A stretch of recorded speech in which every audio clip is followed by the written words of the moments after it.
beserta teman sekalian. Perkenalkan kami yang berada di Desa Kampai, Provinsi Bengkulu, Kecamatan Balo, Kabupaten Semarang. Kami merupakan siswa angkatan 2026 dengan jurusan. Baiklah, kami akan perkenalkan kami dari kelompok 3. Saya dan teman saya Putri Sintia Rahmadania. Di sini kami akan melakukan praktek membuat vlog dari guru pembimbing kami, yaitu Pak Asrat SPD. Vlog kami bertemakan tentang sejarah. Tema tersebut kami ambil dari kisah Jepang yang berjudul Pancing Dunia. Dan selama itulah saya akan menemani kalian dalam video ini. Kami menjadikan kemudian perkenalan dari kami. Jika ada kata yang salah atau kurang jelas, kami akhiri. Wassalamualaikum warahmatullahi wabarakatuh. Semuanya, sekarang saya sudah sampai di Desa Mutara. Dan tugas saya sekarang adalah untuk mencari salah satu rumah warga yang tahu tentang cerita Pancing Dunia dan akan mewawancarai cerita tersebut kepada warganya. Jadi terus ikuti saya ya. Semuanya, sekarang saya sudah berada di jalan atau di gang untuk ke rumah salah satu warga tersebut yang katanya rumah tersebut ada berada di sana. Sekarang ikuti saya ya, yuk. A few moments later. Semuanya, sekarang saya sudah sampai di rumahnya dan ini merupakan rumah salah satu warga tersebut. Sekarang saya akan memanggilnya ya. A few moments later. Semuanya, sekarang saya sudah berada di samping salah satu warga yang tahu tentang cerita Pancing Dunia. Sebelum saya mewawancarai tentang cerita tersebut, saya akan menanyai tentang identitasnya, dari nama hingga umur atau berapa lama dia tinggal di sini. Baiklah, Nek, siapa nama Nenek? Nama nenek asli Darlisti, panggilan gadis. Nah, terus berapa lama Nek tinggal di sini atau umur Nenek lah? Kelahiran tahun 61, berarti 64 tahun. Baiklah, itulah tadi identitas atau perkenalan dari Nenek gadis.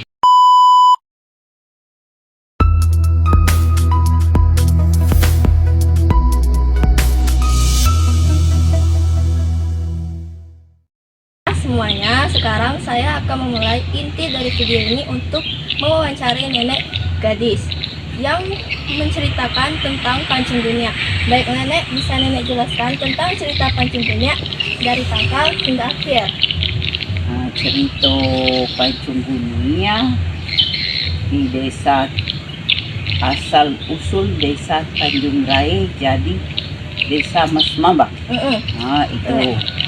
Nah, awal pada suatu hari waktu di zaman Pancing Dunia di desa Tanjung Rai ini hari hujan lebat tapi cerah, atau dusun hujan panas. Nah, jadi warga nido kemana-mana karena pendapat di zaman itu kalau hujan panas setuanya buat ke anak, jadi udah boleh pergi-pergi. Nah, duduklah di lantai depan, namanya dulu berendau, kena ke rumah tinggi. Nah, di belakang itu namanya garang. Nah, kuat air hujan, kena ke zaman dulu ngambil air kan dek talo, pakai gerigak. Nah, kuat air hujan bertambah lebat, bertambah cerah, panas terik, tapi hujan lebat. Turunlah gunia atau pelangi.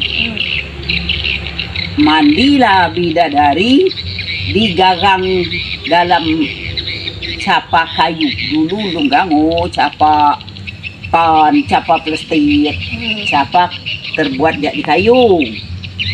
Nah, uli yang ngobrol-ngobrol di berdau kata rumah tinggi tadi, nyubak ke samping, di situ ada garang.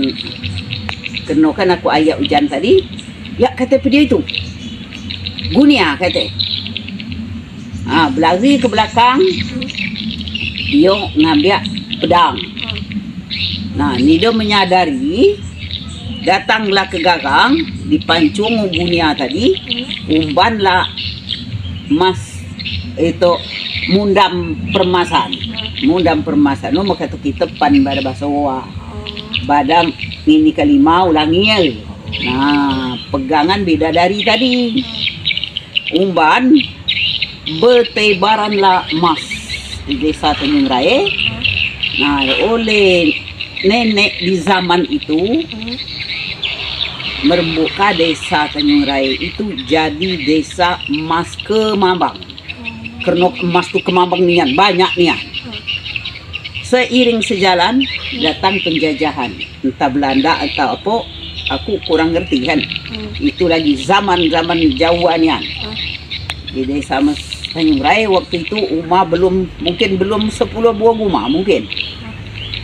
Nah, penjajahan itu entah Belanda entah siapa, aku kurang ngerti di situ. Tapi masuk penjajah, dinamuknya lah desa Mas Mambang Mangkoringkas Ngiciaknya, bukan desa Mas Kemambang lagi.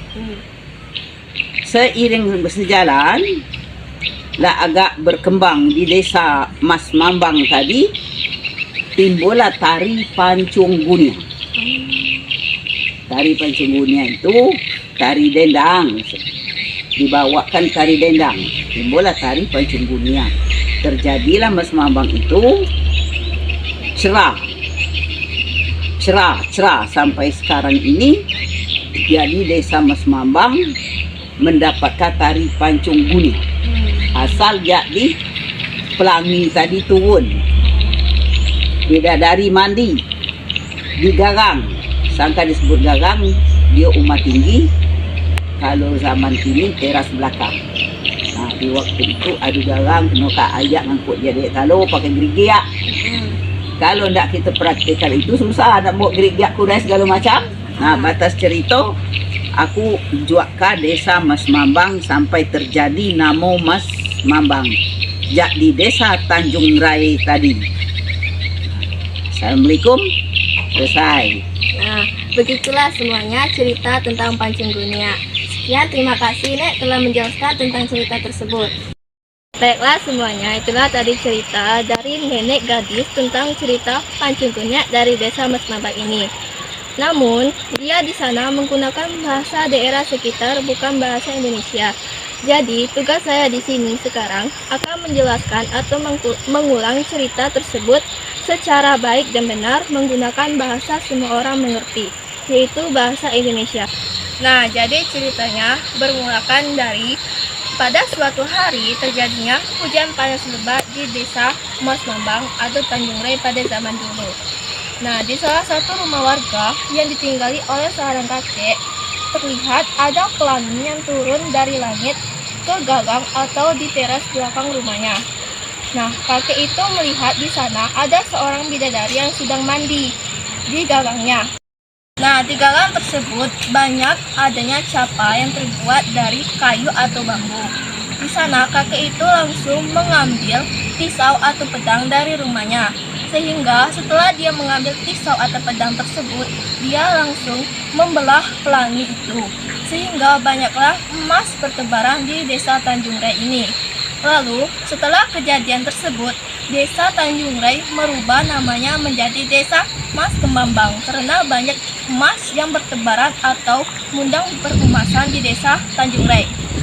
Namun, seiring berjalannya waktu, datanglah penjajahan ke desa Tanjung Rai atau Mas Kemambang, sehingga dirubahlah oleh penjajahan tersebut menjadi desa Mas Mambang. Sekian cerita dari saya. Dadah.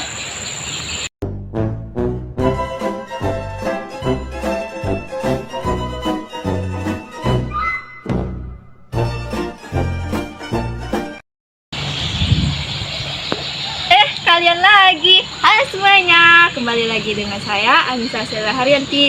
Kira-kira kalian tahu nggak saya lagi di mana? Saya sekarang sedang berada di Lubak Mengkinang yang berada di belakang SD 09 Seluma. Kalian tahu nggak? Di sini memiliki cerita juga. Ceritanya itu terdapat pada zaman penjajahan. Jadi dulu ceritanya pada zaman penjajahan, desa Mas Mambang ini dijajahi oleh penjajah, sehingga banyak warga yang ketakutan karena penjajahan tersebut. Lalu, warga di sini memikirkan untuk membuat lubang guo di sini. Dan terbentuknya lubang guo di sini. Sehingga ketika penjajahan menghujankan peluru ke desa Mas Mambang ini, semua warga akan bersembunyi di sini yang telah mereka buat sebagai lubang guo. Dan begitulah mereka bisa terselamatkan. Namun, tidak semuanya mereka bersembunyi di sini. Ada beberapa bersembunyi di lainnya. Namun, ini dinamakan sebagai lubang tempat di mana mereka bersembunyi. Sekian cerita dari saya. Terima kasih telah menemani saya sepanjang video ini. Itulah cerita dari desa Mas Mambang ini, baik dari asal mula nama Mas Mambang ataupun tentang cerita Lubuk Mengkinang ini. Jika ada kata yang salah atau kurang jelas, saya mohon maaf. Saya akhiri. Wassalamualaikum warahmatullahi wabarakatuh.